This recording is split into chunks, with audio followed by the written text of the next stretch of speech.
नमस्कार दोस्तों, मैं अवधेश नटरानी फिर एक बार आप सभी का स्वागत करता हूं हमारे इस ऑनलाइन लेक्चर्स में, जिसमें कि हम water demand and quantity unit की स्टडी कर रहे थे।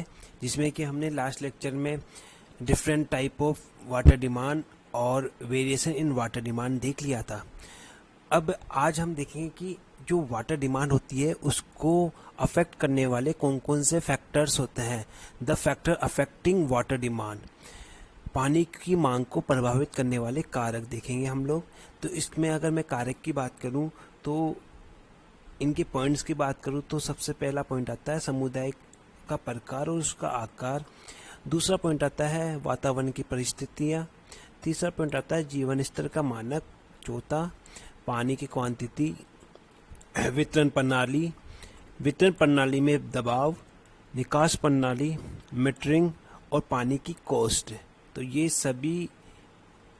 सभी पॉइंट्स हैं जो कि आपकी पानी की मांग को प्रभावित करते हैं। तो अब इनकी डिटेल स्टडी में हम जाते हैं। तो सबसे पहला पॉइंट आता है size and type of community.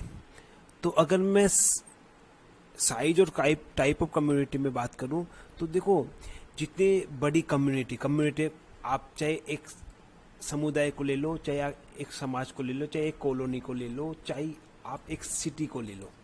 तो अगर मैं जिसमें कि आप वाटर सप्लाई करने वाले हो, तो अगर मैं एक कम्युनिटी की बात करूं तो उसकी जितनी बड़ी साइज होगी उतना ही पानी की मांग ज़्यादा होगी। जैसे कि फॉर एग्जांपल अगर मैं बात करूं, बड़ी सिटी है तो पानी की मांग ज़्यादा होगी, और अगर छोटा टाउन है, छोटा कस्बा है तो पानी की मांग कम होगी। एग्जांपल जैसे दिल्ली की मैं बात करूं तो दिल्ली में पानी की मांग की मैं बात करूं तो लगभग 244 लीटर एक दिन में एक व्यक्ति की आवश्यकता होती है। उसी तरीके से अगर मैं एक छोटे कस्बे की बात करूं जैसे कि विजयवाड़ा, तो वहाँ पे सिर्फ 135 litre per capita per day ये औसत मांग है की आवश्यकता रहती है जनरली। तो जैसे सिटी के ऊपर डिपेंड करती है आपकी पानी की मांग। दूसरी मैं बात करूं क्लाइमेट कंडीशन पे, तो ऑब्वियस बात है बहुत बड़ा फैक्टर है ये क्लाइमेटिक कंडीशन। देखो, क्लाइमेटिक कंडीशन आपको जानते भी हो कि गर्मी होती है तो गर्मी में आपको पानी की आवश्यकता, पानी पीने की, नहाने की। आप जहाँ पे बारिश में या ठंड में एक बार नहाने से कतरा, तो गर्मी में आपको 2-2, 3-3 बार भी नहा दो तो आपको कंफर्ट महसूस होता है। तो जनरली मैं अगर समर की बात करूं, गर्मी की बात करूं, तो ज़्यादा गर्मी होगी तो पानी की आवश्यकता ज़्यादा पड़ेगी, कम गर्मी होगी तो पानी की आवश्यकता कम पड़ेगी। और लेकिन अगर विंटर में चला जाऊं मैं, तो विंटर में अगर जितनी ज़्यादा सर्दी होगी तो पानी की आवश्यकता उतनी ही कम होती जाएगी। तो जनरली क्लाइमेटिक कंडीशन बहुत बड़ा फैक्टर होता है पानी की मांग के ऊपर, ठीक है। अब अगला पॉइंट मैं अगर बात करूं तो standard of life, standard of living, ये बहुत इम्पोर्टेंट फैक्टर होता है कि आपके रहने का तौर तरीका कैसा है, किस तरह का जीवन आप जीते हैं। तो आप सोच सकते हो कि एक लग्जरी लाइफ जीने वाला बंदा और एक नॉर्मल लाइफ जीने वाले बंदे के में पानी की जो रिक्वायरमेंट होती है उसमें काफ़ी फ़र्क आ जाता है। जैसे कि एक हायर स्टैंडर्ड वाला जो व्यक्ति है वो ज़्यादा पानी की आवश्यकता पड़ेगी उसको, क्योंकि वो अपने घर के अंदर स्विमिंग पूल भी बनाएगा, अपने गार्डनिंग भी होगी, उसके अलावा फुल फ्लशिंग सिस्टम होगा उसके पास, तो वहाँ पे उससे पानी की आवश्यकता ज़्यादा पड़ेगी। क्यों? क्योंकि जो उच्च स्तर जीवन जीने वाले लोग हैं वो ज़्यादा पैसा खर्च कर सकते हैं, ज़्यादा पैसा खर्च करते हैं और ज़्यादा पानी का उपयोग करते हैं।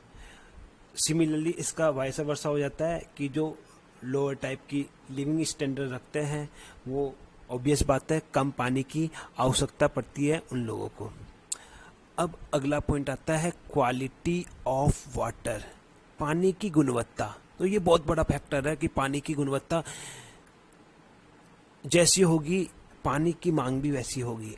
अगर पानी की गुणवत्ता अच्छी होगी, बहुत अच्छा पानी आपके सप्लाई हो रहा है, बहुत उसकी क्वालिटी सब कुछ बहुत अच्छा है, तो ऑब्वियस बात है आपको पानी की डिमांड भी ज़्यादा होगी। लेकिन अगर आपको बैड क्वालिटी का पानी या उसकी जो क्वालिटी है वो बैड मिल रही है, तो ऑब्वियस बात है आपकी डिमांड भी कम होगी।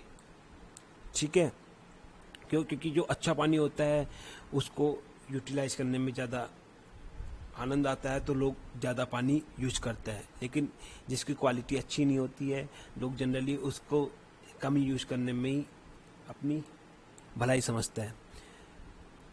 फिर जो अगला पॉइंट आता है वो आता है सिस्टम ऑफ वाटर सप्लाई। जो पानी की जलापूर्ति है उसकी प्रणाली कैसी है। तो यहाँ पे दो तरह के सिस्टम होते हैं, एक कंटिन्यूस होता है जो कि 24 आवर्स के लिए पानी मिलता है, और एक इंटरमिटेंट होता है जो कि जनरली लिमिटेड होता है, सुबह और शाम को ही आता हो। तो अब आप सोच सकते हो कि जहाँ पे कंटिन्यूस 24 आवर्स सप्लाई है पानी की, वहाँ पे पानी की कोई कमी रहती नहीं है, तो वो जनरली काफ़ी पानी यूटिलाइज करते हैं, काफ़ी पानी यूज करते हैं। लेकिन जहाँ पे इंटरमिटेंट सप्लाई रहती है, जहाँ पे पानी रुक रुक के आता है, या फिर जहाँ पे पानी सुबह और शाम को या सुबह सुबह आता है, तो वहाँ पे ऑब्वियस बात है डिमांड भी कम होगी, क्योंकि लोग उसी अकॉर्डिंग पानी को यूज करेंगे। तो मैं फॉर एग्जांपल बताऊं, अगर मैं बांसवाड़ा की बात करूं तो बांसवाड़ा में पानी की सप्लाई 24 आवर्स आती है। लोग जनरली ट्यूबवेल इनका यूज करते हैं, तो वहाँ पे 24 आवर्स उनके पास सप्लाई, तो वहाँ पे पानी की आवश्यकता ज़्यादा पड़ेगी, पानी की मांग ज़्यादा रहती है, क्योंकि लोग बड़े आराम से यूज़ करते हैं। लेकिन इसी तरीके से मैं अगर जयपुर दौसा इन सिटीज़ की बात करूँ, तो इन सिटीज़ में पानी की सप्लाई लिमिटेड है, और पानी की सप्लाई लिमिटेड है तो पानी बहुत, जैसे कि कभी कभी तो 2-2, 3-3 दिन में एक बार आता है, तो उस स्थिति में पानी की मांग ऑब्वियस है कम हो जाती है। ठीक है, तो ये डिपेंड करता है आपकी वाटर सप्लाई सिस्टम के ऊपर कि पानी की सप्लाई सिस्टम कैसा है। फिर एक और फैक्टर निकल के आता है pressure in the distribution system. जो जलापूर्ति सिस्टम है उसमें पानी का दाब कैसा है, पानी का दबाव कैसा है। देखो सिंपल सी बात है, अगर पानी हाई प्रेशर से अगर सप्लाई की जाएगी, पानी हाई प्रेशर के साथ में सप्लाई की जाएगी, तो पानी की मांग ऑब्वियस है ज़्यादा हो जाएगी।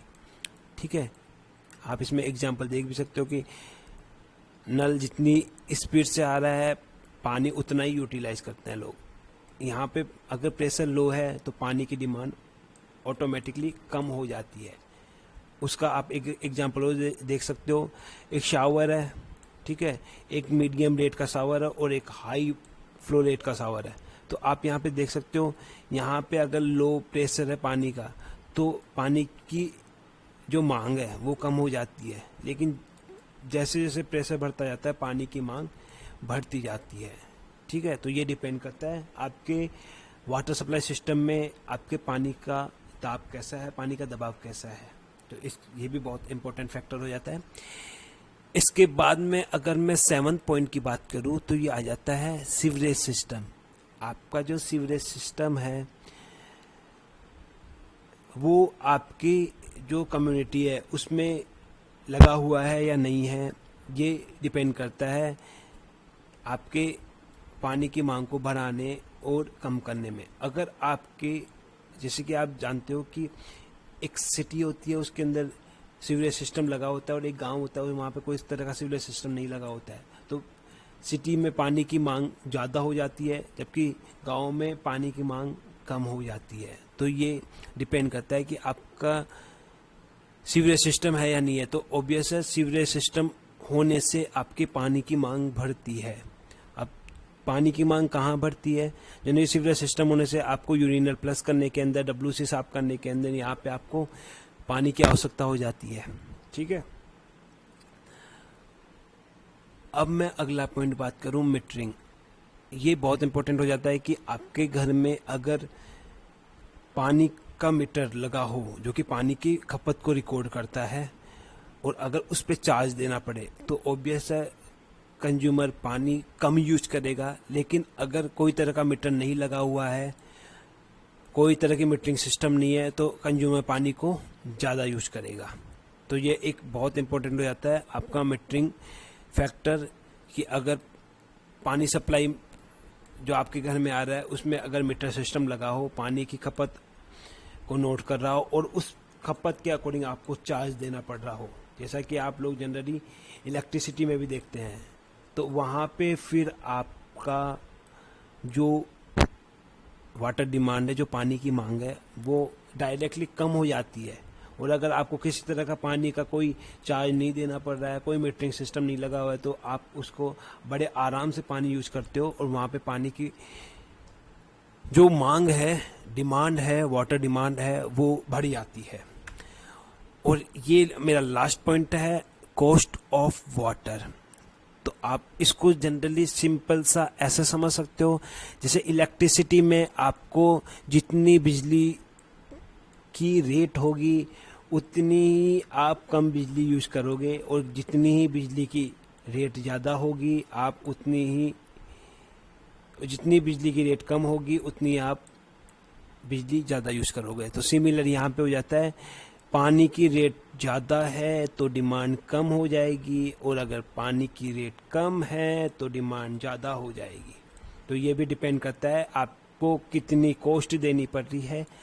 आपके मीटरिंग सिस्टम लगा हुआ है, अब मीटरिंग सिस्टम में आपको पानी की रेट कितना पे करना पड़ रहा है, इसके ऊपर आपकी डिमांड का निर्धारण हो जाता है। तो अगर आपको ज़्यादा रुपए देने पड़ रहे हैं तो फिर आपकी डिमांड ऑब्वियस से कम हो जाएगी, और अगर आपको कम रुपए देने पड़ रहे हैं तो आपकी डिमांड बढ़ जाएगी। तो इस तरह से ये कुछ फैक्टर्स थे जो कि वाटर डिमांड को अफेक्ट करते हैं। बहुत इंपॉर्टेंट फैक्टर्स है ये, जनरली एग्जाम में पूछ भी लिए जाते हैं। तो इस तरह आज का लेक्चर हम यहीं संपूर्ण करते हैं। जय हिंद, जय भारत।